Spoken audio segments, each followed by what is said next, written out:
இன்னைக்கு ஆணுக்கும் பெண்ணுக்கும் என்ன வித்தியாசம்? கிராமத்தில் சாதாரணமாக சொல்லுவான், ஆம்பளை அழுகக்கூடாதியா, பொம்பளை சிரிக்கக்கூடாதியா அப்படிமா. அழுகிற ஆம்பளையும் சிரிக்கிற பொம்பளையும் நம்பக்கூடாதுமே. ஆனால் அழுதல் சிரித்தல்ங்கிறது எல்லாருக்கும் பொதுவானது. பசிச்சா சோறு திங்கிறான், தாகம் எடுத்தால் தண்ணி குடிக்கிறான், தூக்கம் வந்தால் தூங்குறான். இது ஆம்பளைக்கும் பொம்பளைக்கும் ஒன்று தான். எந்த ஆம்பளையாவது தூக்கம் வந்தோன்னே ரன்னிங் ரேஸாக ஓடுறேன், தூக்கம் வந்தால் தூங்குறேன், தாகம் வந்தால் மண்ணல்லியா திங்கிறேன், தண்ணி தான் குடிக்கிறான். ஆம்பளையும் குடிக்கிறான், பொம்பளையும் குடிக்குது.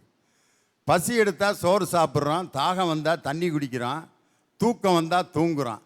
இந்த உணர்வு மாதிரி அழுகையும் சிரிப்பும் ஆணுக்கும் பொது, பெண்ணுக்கும் பொது. ஆனால் இன்றைக்கி என்ன சொல்கிறான்னா, ஆம்பளை அழுகக்கூடாதுங்கிறான். ஏன்? ஒரு வேதனைப்படும் போது ஒரு ஆண் கண்ணீர் சிந்தக்கூடாதா? எத்தனையோ பெரிய மகான்கள் எல்லாம் கண்ணீர் சிந்தி இருக்கிறார்கள் இந்த சமுதாயத்தை பார்த்து. ஏன் பொம்பளை பிள்ளை சிரிச்சா என்ன? இன்னைக்கு வச்சுட்டான் அப்படியே, பொம்பளை பிள்ளை சிரிச்சா மழையே பெய்யாதுறாங்கிறான். சிரிப்புங்கிறது ஒரு மனிதனுக்கு இயல்பாக வரக்கூடியது. எப்படி நம்ம நல்லா சாப்பிட்டோன்னா ஏப்பம் வரும், தூக்கம் வரும்போது கொட்டாய் வரும். சரியாக சாப்பிடாம நம்ம உணவு துகள் நுரையீரலுக்குள்ளே போச்சுன்னா பொறையேறும், மூக்கில் சளி பிடிச்சா தும்மல் வரும். இது எல்லாத்துக்கும் இயல்பாக வரும். அது மாதிரி நகைச்சுவையை கேட்டால் எல்லாருக்கும் வரப்போகிறது சிரிப்பு தான். இது ஆணுக்கும் பொது, பெண்ணுக்கும் பொது. ஆனால் இன்னைக்கு எவ்வளோ அழகாக எங்களுடைய மாணவிகள் சிரித்து கொண்டிருக்கிறீர்கள். இது ஒரு மிகப்பெரிய பழமையை உடைத்தெறியக்கூடியது. என்ன அழகான சிரிப்பு, சந்தோஷமாக இருக்கு இந்த மலர்ந்த முகங்களை பார்ப்பதன். அதனால் ஆணுக்கும் பெண்ணுக்கும் இந்த மாதிரி ஒரு வேறுபாடாக அன்னைக்கே வச்சுட்டான். ஆனால் அதையெல்லாம் உடைத்தெறிந்தது எது தெரியுமா? வீட்டுக்குள் பெண்ணை பூட்டி வைத்தோம் என்ற விந்தை மனிதர் தலை கவிழ்ந்தார், ஏட்டையும் பெண்கள் தொடுவதில்லை என்று எண்ணி இருந்தவர் மாய்ந்து விட்டார் என்ற பாரதியினுடைய கனவு நனவாகி இருப்பது இந்த விபிஎம் மகளிர் கலைக்கல்லூரியில் தான். எவ்வளவு பெண்கள் கல்வி என்ற ஆயுதம் கிடைச்சதுனால தான் சந்தோஷமாக உங்களுடைய உணர்வுகளை நீங்கள் வெளிப்படுத்தி கொண்டிருக்கிறீர்கள். அது மாதிரி 3 நிலைகள். மகள், மகங்கிறது அது ஒரு புனிதமான ஒரு உறவு. வீட்டில் பாருங்க, ஏன்னா நீங்கள் எல்லாம் இப்போ மகளாக தான் இருக்கீங்க. ஏன்னா மனைவி தாய்க்கெல்லாம் இன்னும் போகலை. அதனால் மகள்னொன்னா கைதட்ட பார்த்தீங்களா, எவ்வளோ சந்தோஷம். ஒரு மக அவங்க அப்பா மடியில் உட்காந்துருக்கும்போது ராஜா சிம்மாசனத்தில் உட்காந்துருக்கிற மாதிரி ஒரு கம்பீரமும் ஒரு சந்தோஷமும் பெத்த தகப்பின் மடியில் அந்த பிள்ளை உட்காந்துருக்கும் போது கிடைக்கும். இந்த மகளாக இருக்கும்போது அடைகிற சந்தோஷமும் ஒரு என்ஜாய்மெண்ட்டும் அடுத்த நிலைகளில் கிடைக்கிறதில்ல. அதில் மகளாக இருக்கிறதுல பல வழிகள் இருக்கு. வீட்டில் ஒரே ஒரு பொண்ணாக பிறந்திருக்கும் ஒரு பிள்ளை, அடே அப்பா அதுதான் மகாராணி. அந்த வீட்டிலையே ஒரே ஒரு பிள்ளை, எனக்கு ஒரே பொண்ணுங்க அப்படிம்பாரு. பக்கத்தில் இருக்கேன் விசாரிப்பேன், ஒரே பிள்ளையா? ஏயா ஒரு ஆம்பளை பிள்ளைய பெற்றிருக்கானாம்மா? என்ன நீ? எனக்கு ஆம்பளை பொம்பளை எல்லாம் என் மகதாயா, என் ஒரு பையன் இருந்து செய்ய வேண்டியதை என் மகன் எனக்கு செய்வா அப்படின்ட்டு அந்த ஒரு பொம்பளை பிள்ளைய ஆம்பளை மாதிரி வளர்ப்பான். இதை வேற எங்கேயும் நம்ம பார்க்க வேணாம். ஜவஹர்லால் நேரு தனக்கு பிறந்த ஒரே பெண் குழந்தையான இந்திரா பிரியதர்ஷினியை இந்திரா காந்தி ஆக்கி அன்னை இந்திரா வரைக்கும் கொண்டு போனார் அப்படின்னு சொன்னால், அந்த நேரு தனக்கு பிறந்த ஒரே பெண் குழந்தையை அப்படி வளர்த்தார். அவர் சிறையில் இருந்தபோது எழுதப்பட்ட கடிதங்கள் தான் இந்திரா காந்தியை ஒரு மாபெரும் அரசியல் தலைவராக உருவாக்கியது. ஒரு பெண் நிம்மதியாகவும் மகிழ்ச்சியாகவும் இருப்பது எந்த நிலையில்? மகளாக, மனைவியாக, தாயாக. மகள்களை பெற்ற அப்பாவிற்குத்தான் தெரியும் முத்தம் காமத்தை சேர்ந்ததில்லை என்று. மங்கையராய் பிறப்பதற்கே நல்ல மாதவம் செய்திட வேண்டுமம்மா என்றான் என் கவிஞன் கவிமணி தேசிய விநாயகம் பிள்ளை. ஆனால் நான் சொல்கிறேன், மகளாக பிறப்பதற்கே நல்ல மாதவம் செய்திட வேண்டும். ஐயா, பிறக்கும் போதே யாரும் மனைவிங்கிற ஸ்தானத்திலேயே தாய்ங்கிற ஸ்தானத்திலேயே பிறந்துறதில்ல. மகள்ன்ற ஒரு உன்னதமான ஸ்தானத்துல தான் பிறக்கிறாங்க. தலைப்புல உயர்ந்தது சிறந்தது எதுன்னு கேட்டிருந்தா நான் அடிச்சு சொல்லியிருப்பேன் தாய்னு. ஆனா தலைப்பு எப்படிப்பட்டது? மகிழ்ச்சியாக இருப்பவர் யார் என்றுதான். அதனால் தான் சொல்கிறேன் மகளே மகளே என்று. எதிர்த்து பேசினாலும் யதார்த்தமா எடுத்துக்கிடுவாங்க பிறந்த வீட்டுல. எதிர்த்து பேசினாலும் யதார்த்தமா எடுத்துக்கிடுவாங்க பிறந்த வீட்டுல, யதார்த்தமா பேசினாலும் எதிர்த்து பேசினதா எடுத்துக்கிடுவாங்க புகுந்த வீட்டுல. அப்படிப்பட்ட வீட்டுல நம்ம சந்தோஷமா இருக்கும்னு நம்மளால சொல்ல முடியுமா? மகளா இருக்கும் போது மட்டும்தான் சந்தோஷமாகும். ஐயா, மகள் அப்படிங்கிற ஒரு ஸ்தானத்தை விடுத்து எப்ப ஒரு பெண் மனைவி அப்படிங்கிற ஸ்தானத்தை அடைகிறாளோ அப்ப இழக்கக்கூடிய பல உறவுகளை இழப்பா. அதுல உறவு, ஒரு முக்கியமான உறவு, எப்படியோ பிரிவானோம் இடி விழுந்த ஓடானோம், தண்ணி இல்லா காட்டுக்கு தாலி கட்டி நீ போக, வரட்டூறு பூமிக்கு வாக்கப்பட்டு நாம் போக, என் புருஷ என் புள்ள எம்பொழப்பு உன்னோடு என்னோடு, ஓம் புருஷ ஓம் புள்ள ஒம்பொழப்பு உன்னோடு அப்படிங்கிற ஒரு உன்னதமான நட்பை இழக்கிறாய் அந்த இடத்துல. ஐயா, மகள் இருக்கிற வீடு எப்படி இருக்குன்னா, பட்டாம்பூச்சி கூட்டத்துக்கு பட்டாயதுக்கு அடபாசம் மட்டும் போதும் கண்ணே காசு பணம் எண்ணத்துக்கு. அந்த பாடலை கவனிச்சிருந்தீங்கன்னா, காகிதத்துல கப்பல் விட்டுக்கிட்டு இருப்பாங்க, காகிதம் தீந்து போச்சுங்கிறக்காண்டி காசை எடுத்து அவங்க அப்பா கப்பல் விட கொடுப்பாங்கய்யா. இதே இது கணவர்கிட்ட போய் ஏங்க ஒரு 50 ரூபா, ஏங்க ஒரு 50 ரூபா அப்படின்னு 50 தடவை கேட்டாதாங்க அந்த 50 ரூபாவே கிடைக்கும். வெளியில போயிட்டு வர்ற அப்பா கிட்ட அப்பா வந்து போன் போடுவாங்க வீட்டுல, ஹலோ ஹலோ சொல்லுங்க எங்க இருக்கீங்க, ஏன் இவ்வளவு நேரம் ஆச்சு வீட்டுக்கு வரல, ஹலோ என் பொண்ணுகிட்ட போனை குடுறியா, அவளுக்கு என்ன வேணும்னு கேளு அப்படின்னு மனைவியே போன் எடுத்தாலும் தாயே போன் எடுத்தாலும் பொண்ணுக்கு தான் கேட்பாங்களே தவிர யாரும் மனைவிக்கும் தாய்க்கும் கேட்கறது இல்லைங்க. ஐயா, ஒரு தீபாவளிக்கு ட்ரெஸ் எடுத்தா கூட என் ஃப்ரெண்டு வந்து என்கிட்ட சொல்றா, ஏல எங்க அம்மா ஒரு ட்ரெஸ் எடுத்து தந்தாங்க, எங்க அப்பா ஒரு ட்ரெஸ் எடுத்து தந்தாங்க, எங்க தாத்தா ஒரு சுடிதார் எடுத்து தந்தாங்க, எங்க பாட்டி வேற ஒரு சுடிதார் எடுத்து தர போறேன்னு சொல்லியிருக்காங்கம்பா. பக்கத்து வீட்டுக்காரங்க அவங்க அம்மா வீட்டில் போய் கேட்கட்டும், எக்கா தீபாவளி வந்துருச்சே ட்ரெஸ் எடுத்துட்டீங்களான்னு கேட்கட்டும். இல்லக்கா வீட்டில் இருக்கிறது ஏதாவது பழசை கட்டணும், இல்லைன்னா ஏதாவது 100 ரூபாய்க்கு வாங்கி கட்டணும் தாங்க சொல்லுவாங்களே தவிர அந்த இடத்துல மகிழ்ச்சியா இருக்கிறது மகள் தாங்கய்யா. நான் 12 படிக்கல ஒரு சம்பவம், எனக்கு எக்ஸாம், எங்கள் அப்பா வந்து ஒரு லாரி ஓட்டுனர், எப்பா பரீட்சை இருக்குப்பா என்னை ஒரு 3 மணிக்கு எழுப்பி விட்ருங்கன்னு சொன்னேன். அப்பா சரிம்மா நீ இப்போ நான் எழுப்பி விட்றேன்னு சொன்னாங்க. அப்பாவுக்கு 2 மணிக்கு ஆக்சிடெண்ட் ஆயிடுச்சு, கிட்டத்தட்ட 3 லட்ச ரூபா வர செலவு. அது கூட பார்க்காம அப்பா என்ன சொல்லாம, அம்மா நீ 3 மணிக்கு எந்திக்கணும்னு சொன்னையே எந்திரிச்சு படிமா அப்படின்னு சொல்லி எழுப்பி விட்டாங்க. நான் நல்லா ஃபுல்லாத்தையும் படித்து ப்ரிப்பேர் பண்ணிட்டு நல்லா போய் எக்ஸாம் எழுதிட்டு வர்றப்ப அம்மா அழுதுட்டு இருந்தாங்க. என்னம்மா அப்படின்னு கேட்டேன். இந்த மாதிரி ஆச்சாம் பாப்பா அப்படின்னாங்க. எத்தனை மணிக்கு? 2 மணிக்குமா அப்படின்னு. என்னம்மா என்கிட்ட சொல்லவே இல்லையே அப்படின்னு சொன்னேன். அம்மா சொல்றாங்க, நீ எக்ஸாம் நல்லா எழுதணும், எக்ஸாம் நல்லா எழுதி மகிழ்ச்சியா இருக்கணும் அப்படிங்கிறதுக்காண்டி தான் பாப்பா சொல்லலை. அப்போ ஒரு மகளை அந்த வீட்டில் சந்தோஷமா இருக்க வைக்கிறதுக்காண்டி ஒரு குடும்பம் எவ்வளவு கஷ்டத்தை அனுபவிக்கிறதா? ஐயா, உலகத்திலேயே ரொம்ப கஷ்டமான கேள்வி எது தெரியுங்களா? அதுக்கு பதிலே கண்டுபிடிக்க முடியாது, அப்படி ஒரு கஷ்டமான கேள்வி. அது என்ன கேள்விமா? அது ஒரு பொண்ணுக்கு என்ன பிடிக்கும்னு கண்டுபிடிக்கிறது தான். இன்னொரு கஷ்டமான கேள்வி என்ன தெரியுங்களா? அந்த பொம்பளை பிள்ளை எப்போ சந்தோஷமா இருக்குன்னு கண்டுபிடிக்கிறது. ரெண்டுமே ரொம்ப கஷ்டமான கேள்வியா உலகத்திலேயே. இது தெரியாமத்தான் நம்ம மக்கள் பலர் திணறிக்கிட்டு இருக்காங்க. என் காஸ்டியூமை பார்த்தாலே தெரிஞ்சிருக்கணும், இருந்தாலும் ஒரு பொண்ணோட மனசு பொண்ணுக்கு தான் புரியுங்கிறனால சொல்றேன். ஒரு பொண்ணு மனைவிங்கிற ஸ்தானத்துல இருக்கும் போதுதான் ரொம்ப சந்தோஷமா இருப்பாயா. வானையும் பூமியையும் கூட சுலபமா இணைச்சிடலாமா? எப்படி? மஞ்சளிலே ஒரு நூல் எடுத்து அந்த விண்ணுக்கும் மண்ணுக்கும் சம்பந்தம் உண்டுன்னு சொன்னது யாரு? அது மன்னவன் பேரு. அந்த விண்ணையும் மண்ணையும் கூட மஞ்ச கயத்துல இணைச்சிடலாம்னா அது எவ்வளவு ஒரு மகத்துவமான சக்தியா இருக்கும். அதை தாங்கிக்கிட்டு ஒருத்தனோட சந்தோஷ சாம்ராஜ்யத்துக்கு சாவியா இருக்கிறவ எப்ப சந்தோஷமா இருப்பான்னு தெரியுங்களா? அந்த பாட்டில் வரியை விட்டுட்டியம்மா. அந்த வானத்தை போல மனம் படைச்ச மன்னவனே, பனி துளியை போல குணம் படைச்ச தென்னவனே, மஞ்சளிலே ஒரு நூல் எடுத்து விண்ணுக்கும் மண்ணுக்கும் சம்பந்தம் உண்டுன்னு சொன்னது யாரு? அந்த மன்னவன் பேரு. எப்படி டூயட் கரெக்டா?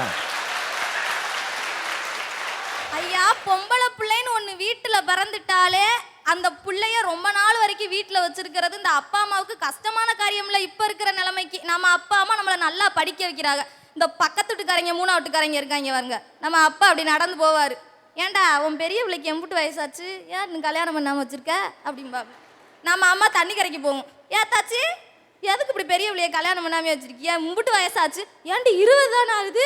ஆத்தாடி 20 வயசாச்சு இன்னும் கல்யாணம் முடிக்காமல வச்சிருக்க. நம்ம அம்மாவுக்கு தன்னால கலங்கு இன்னும் இப்படி பயமுறுத்துறாங்கன்ட்டு சரி நான் அன்னைக்கு வரைக்கும் தேடாத ஜாதக நோட்டை அன்னைக்கு தான் தேடி எடுப்பாங்க. எடுத்தா ஐயர்கிட்ட கொண்டு போனா அந்த மாலை நோக்கம்னு ஒன்று சொல்லுவாங்க. அதுதான் கல்யாணத்துக்கு முக்கியமா. அது எப்படி தெரியுங்களா? எப்போ வரும் எப்படி வரும்னு யாருக்கும் தெரியாது. ஆனால் வர வேண்டிய நேரத்தில் கரெக்டாக வந்துருங்க பொம்பளை பிள்ளைக்கு. இந்த கல்யாண வாழ்க்கைங்கிறது எப்படி தெரியுங்களா? என் கேரக்டரையே புரிஞ்சுக்க மாட்டேங்கிறீங்களேன்னு. அவன் எப்படியாப்பட்ட கேரக்டர்னே தெரியாதியா. நம்ம அம்மா அப்பா பார்த்துட்டாங்க சரியாத்தான் இருக்கும்ட்டு அவனுக்கு சரின்னு சொல்லி தனக்கான சந்தோஷத்துக்கு அவன் முதல் பிள்ளையார் சொல்லி போடுவாயா. இப்போம்லாம் பேசி முடிச்சிட்டாலே அந்த பிள்ளை அந்த வீட்டுக்கு பாதி மருமக அவனுக்கு பாதி பொண்டாட்டி. உடனே நம்ம பயப்பிள்ளைய ஒரு போனை வாங்கி கையில் கொடுத்துருவாங்க. இப்போ இருக்கிற கலாச்சாரத்தில் இது ரொம்ப ஃபேமஸ். எல்லா வீட்லையும் நடந்திருக்கு. நம்ம பிள்ளைய கையில் கூட பாதி இருக்கும். அந்த போனு அவங்க அப்பா வாங்கி கொடுத்ததை விட அளவுல சிறுசா இருக்கலாம். அவன் அண்ணன் வாங்கி கொடுத்ததை விட விலையில சிறுசா இருக்கலாம். ஆனால் அதை அந்த புள்ள வாங்கிக்கிட்டு அவங்க அம்மாட்ட அவங்க அப்பாட்ட பக்கத்து வீடு 3ஆவது வீடு எதிர்த்த விட்டு கிளவி முதற்கொண்டு ஃபோனு போட்ட ஒரு ஃப்ரெண்டுக்கு எனக்கு அவங்க ஃபோனு வாங்கி கொடுத்துருக்காங்க அந்த புள்ள சொல்லும் பாருங்க. இதை விட பெரிய விஷயம் அதில் ஒரு ரிங்டோன் செட் பண்ணும். அன்புள்ள மன்னா அன்புள்ள கனவா அந்த ரிங்டோனை செட் பண்ணி வைக்க. அப்படி ஃபோனு வரும்போது அந்த புள்ள வீட்டில் எந்த மூலையில் இருந்தாலும் பட்டுன்னு வெடிச்ச பட்டாம்பூச்சி மாதிரி பறந்து வருவாயா. அந்த 20 வருஷத்துல அவங்க பெத்தவங்க அந்த புள்ள மூஞ்சில இவ்வளவு சந்தோஷத்தை பார்த்துருக்க முடியாது. அவ்வளவு சந்தோஷத்துல பறந்து வருவா. ஏன்னா தனக்கானவன் தன்னோட அழைப்பை கொடுத்துக்கிட்டு இருக்கான்ல, வரணும்ல. கல்யாண நாளும் வரும். அப்படி நம்ம மாப்பிள்ள பட்டு வெட்டி சட்டையில் அப்படி நடந்து வந்துட்டு இருப்பாப்ல. நம்ம புள்ள ஓர கண்ணுல ஒரு பார்வை பார்த்து சைட் அடிக்கும் பாருங்க. மாப்பிள்ள பட்டு நிமிர்வாரு, அந்த புள்ள சட்டுன்னு குனியும் கீழே. அந்த வெக்கம் இருக்கே மரணத்திலும் மறக்க முடியுமா அந்த வெக்கத்தை? அழுக்கு தேகம் களைந்த கூந்தல் கிழிந்த சேலையில் கடவுளாய் தோன்றுகின்றாள் என் தாய். கருவறையில் அலங்காரம் செய்த சிலை விட பலரது இடத்தை தாயினால் வைக்க முடியும். ஆனால் தாய் என்ற இடத்தை யாரால் வைக்க முடியுங்க? யாராலும் வைக்க முடியாது. அம்மா உங்களுக்கு பிடிச்ச எல்லாமே வாங்கி தருவாங்க. படிக்கிறதுல இருந்து உங்க போடுற ட்ரெஸ்ல இருந்து எல்லாமே வாங்கி தருவாங்க. தாய் வந்து கொடுக்க தான் தெரியுங்க, கொடுத்து மகிழ்ப்பட தான் தெரியும், வாங்க தெரியாது.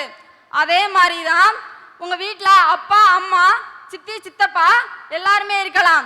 ஆனா ஒரு தாய் என்ற இடத்தை யாராலும் வைக்க முடியாது, ஒரு தாயினாலேயே வைக்க முடியும். மறுபிறவி இருந்தால் உன் காலில் இருக்கும் செருப்பாக பிறக்க வேண்டும் அம்மா. உன் காலில் மிதிப்பட அல்ல. ஒரு நாளா நீ சுமந்த அந்த நாளை நான் உன்னை சுமப்பதற்காக என்னை வளர்த்து ஆளாக்கி என் தாய். எனக்கு அப்பா கிடையாது, அம்மா தாங்க.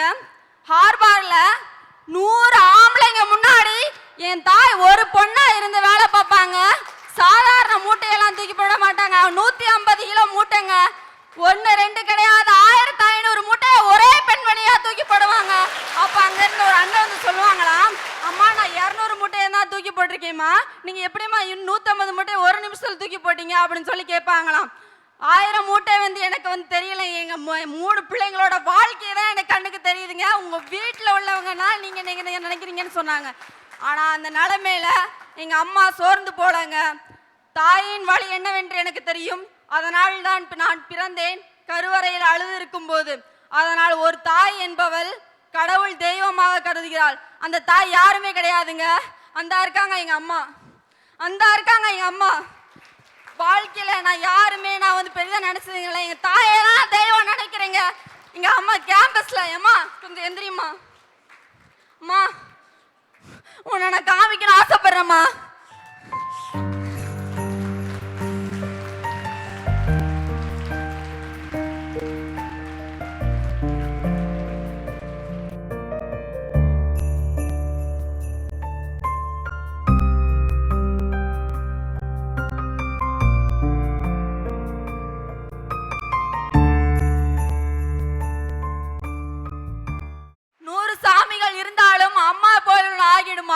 கோடி கோடியாய் கொடுத்தாலும் நீ தந்த அன்பு மறந்திடுமா? ஆமாங்க, 100 சாமி இருந்தாலும் ஒரு தாயை போல என்று ஆக முடியாதுங்க. கோடி கோடியா அவனுக்கு கொடுத்தாலும் ஒரு தாய் அன்பு மாதிரி உனக்கு கிடைக்கவே கிடைக்காதுங்க. இதனால் நான் ஒரு தாய்மை என்பதை ஒரு பெண் ரொம்ப மகிழ்ச்சி அடைகிறா. ரெண்டாவது, அம்மா என்று அழைக்கும் போது ஒரு பெண் மகிழ்ச்சி அடைகிறா. அதே இது நம் போட்டி பொறாமை நிறைந்த இவ்வுலகில் ஒழுக்கத்திலும் பண்பிலும் வேலையிலும் நல்ல உயர்வாக இருக்கும்போது ஒரு தாய் என்பவள் மிக மிக மகிழ்ச்சி அடைகிறாள். ஒரு குடும்பத்துல ஆண் பெண் 2 பேர் இருக்காங்க. ஆண் குழந்தைகள் பெண் குழந்தைகள் எடுத்துக்கொள்வோம். ஆண் குழந்தைகள் நல்ல வேலையில நல்ல ஜாப்ல இருக்கும் போது ஒரு அம்மாங்கிற மகிழ்ச்சி அடைவ, கண்டிப்பா மகிழ்ச்சி. அதே ஒரு பெண் இல்லற வாழ்க்கையில் ஒழுக்கத்திலும் பண்பிலும் அடுத்தவர்கள் சொல்ல கேட்டு மகிழ்ச்சி அடைகிறா பாத்துங்க. அதே மாதிரி யாருமே இருக்க மாட்டாங்க. ஒரு தாய் ஒவ்வொரு மனசுக்குள்ள இருக்கும் அவளுக்கு கஷ்டங்கள் வலிகள். நம்ம இவ்வளவு நம்ம தாயை இவ்வளவு பிள்ளைகளை நம்ம கொண்டு போய் அங்க சேர்க்கும் போதுதான் அவளுக்கு ஒரு இல்லற வாழ்க்கை கிடைக்குது. நம்ம இவ்வளவு கஷ்டப்பட்டு வரோம் சொல்லி அப்பந்தான் அவளுக்கு கிடைக்குங்க. கபடி மேட்ச்க்கு போனேங்க. அப்போ எங்க அம்மா அடுத்த டீம்காரங்க எனக்கு காலவாரி விட்டுருவாங்கன்னு நினைச்சேன். நான் வின் பண்ணல, தோக்க போறேன்னு நினைச்சேன். அம்மாக்கு ஒரு கால் நான் பண்ணி, அம்மா நான் அடுத்த டீம்காரன் எனக்கு காலை வாரி விட போறான்னு சொல்லி நான் எங்கள் அம்மாட்ட கேட்டேன். உங்க அப்பாவே நான் கால் வாரும் பொழுது நான் இங்க நான் சும்மா இல்லாம உங்க 3 பிள்ளைங்களை கஷ்டப்பட்டு வளர்த்து இந்த ஆளாக்கி இருக்கேன்னா உன்னால முடியாதா அப்ப இந்த கேம்ல வின் பண்ண அப்படின்னு சொன்னாங்க. அப்ப நான் போனேங்க. 1 பாயிண்ட் 2 பாயிண்ட் இல்ல 4 பாயிண்ட் எடுத்தேங்க. 4 பாயிண்ட் எடுத்து நான் இங்க நிலைமையில இருக்கேன்னா அது எங்க அம்மா தான் சொல்லணும். அப்ப எங்க அம்மா முகத்துல நான் பார்த்தனே ஒரு பெரிய சந்தோஷம். அந்த சந்தோஷமா இந்த உலகத்திலே நான் பார்க்கலங்க. சுதந்திரம், பாதுகாப்பு, அரவணைப்பு, இந்த 3ம் ஒரு பெண்ணுக்கு ஒரு சேர கிடைப்பது மகளாக இருக்கும்போது மட்டும்தாயா. நான் மதுரைக்கார பொண்ணு. மதுரையில் சித்திரத்தில் ரொம்ப ஃபேமஸ். நான் எங்கள் அப்பா என்னைய சித்திரத்திலாக்கு கூட்டிகிட்டு போயிருந்தாரு. நான் அப்போ சிறு குழந்தையா, எனக்கு அங்கிட்டு திரும்புறேன் இங்கிட்டு திரும்புறேன், எனக்கு எதுவுமே தெரியலப்பா, எனக்கு எதுவுமே தெரிலப்பா அப்படின்றேன். உடனே எங்கள் அப்பா என்னைய அவர் தோள் மேலே தூக்கி உட்கார வச்சாரு. சாமி தெரியுதாடா அப்படின்னு கேட்குறாரு. அப்பதாயா நான் உணர்ந்தேன், நான் உட்கார்ந்துருக்கதே ஒரு சாமி மேலதான். இதே நான் மனைவியா இருக்கும்போதோ தாயா இருக்கும்போதோ எனக்கு இந்த சுகம் கிடைக்குமா? நான் ஒரு மனைவியா இருக்கும்போது என்னோட ஹஸ்பண்ட், என்னோட மகள், மனைவி, என் நாத்தனா, என் மாமியா இவங்களோட சுமை தான் என் மேல வரும். இதே நான் ஒரு தாயா இருக்கும்போது மகன், மகள், பேரன், பேத்தி இந்த மாதிரி சுமையை தான் என் மேல வைப்பாங்க. நான் மகளா இருக்கும்போது மட்டும்தான் என்னோட சுமையை எங்க அப்பா தாங்குவாரையா. ஒரு பெண் மகளா இருக்கும்போது மட்டும்தான் தன்னோட தகப்பனோட தோல்ல துள்ளி விளையாட முடியும். எனக்கும் எங்க அப்பாவுக்கும் ஒரு நல்ல தோழமை கிடைக்குது. எத்தனை தோழன் இருந்தாலும் அத்தனை தோழனும் உன்னிடம் தோற்று போகிறான். என் தந்தையே, நம்ம சொல்ற ப்ளீஸ் பா அப்படின்ற ஒரு வார்த்தைக்கு மயங்காத அப்பாவே கிடையாது. அந்த ஒரு வார்த்தையை போட்டு தானப்பா எங்கள்கிட்ட எல்லாத்தையும் சாதிக்கிறீங்க நீங்க. அப்பா பா பா பா பா பா ப்ளீஸ்ப்பா அப்படின்னா எவ்வளவு கல் நெஞ்சக்கார அப்பாவும் சொல்கிறா. தாயி என்ன இந்த அவங்க வீட்டுக்காரம்மாவுக்கு வாங்கி கொடுக்கறதுக்கு ஒரு 200 ரூபா வச்சுருப்பார். ப்ளீஸ்ப்பா போட்டு அதை ஆட்டையை போட்டு போயிடும். வீட்டுக்காரம்மாவுக்கு எதுவுமே வாங்கி கொடுக்க முடியாது. அந்த ப்ளீஸ்ப்பாங்கிற வார்த்தைக்கு அவ்வளவு சக்தி இருக்குது. ஐயா, அப்பா பிணைஞ்சு கொடுக்குற அந்த தயிர் சாதம் இருக்கே, அதுக்கு டேஸ்ட் வேற எதுவுமே வராதியா. அதுக்கு நான் எங்கள் அக்கா எங்கள் அண்ணன் வரிசையாக உட்காந்துருப்போயா. அவ்வளோ டேஸ்டா இருக்கும். அதுக்கு நிகர அமிர்தமே கிடையாதுயா. இங்க இருக்க மனைவி தாய் அப்படின்னு அவங்ககிட்ட கேட்கும்போது அவங்களோட நினைப்புல பசுமையான நினைவுகளா இருக்கிறது மகள் என்கிற ஸ்தானம் மட்டும்தான்யா. நம்ம எல்லாருக்கும் பில்கேட்ஸ் தெரியும். பில்கேட்ஸ் இந்த உலகத்திலே மிகப்பெரிய பணக்காரரு. அவரும் அவங்களோட மகளும் தனித்தனியா ஒரு ஹோட்டலுக்கு போயிருக்காங்க. அவங்களோட சர்வர் பண்றாங்க, 2 பேரும் சாப்பிட்றாங்க. தனித்தனியா அந்த சர்வர் பில் கேட்குறாங்க. அவங்களோட மகள் $50 டிப்ஸாக கொடுக்குறாங்க. அதே சர்வர் பில்கேட்ஸ் சார்ட்ட போய் கொடுக்கும்போது அவர் $5 கொடுக்குறாரு டிப்ஸா. அவர் சர்வர் பில்கேட்ஸை பார்த்து கேட்குறாங்க, நீங்கள் இந்த உலகத்தில் நீங்கள் மிகப்பெரிய பணக்காரர், உங்களோட மகளே $50 டிப்ஸாக தராங்களே, நீங்கள் ஏன் 5 டிப்ஸ் தான் தரீங்க அப்படின்னு சொல்லி கேட்குறாங்க. அதுக்கு அவர் சொல்கிறாரு, அவள்னா இந்த உலகத்தில் மிகப்பெரிய பணக்காரோட பொண்ணாக இருக்கலாம், நான் ஒரு விறகு வெட்டிக்காரோட பையன்தான் அப்படின்னு சொல்றாங்க. நம்ம அம்மா அப்பா எவ்வளோதான் கஷ்டப்பட்டாலும் தன்னோட பொண்ணு ஒரு இளவரசியா வளரணும் அப்படின்னு சொல்லி தான் ஆசைப்படுவாங்க. நான் இளவரசியா இருக்கணும் தான் ஆசைப்படுறேன்.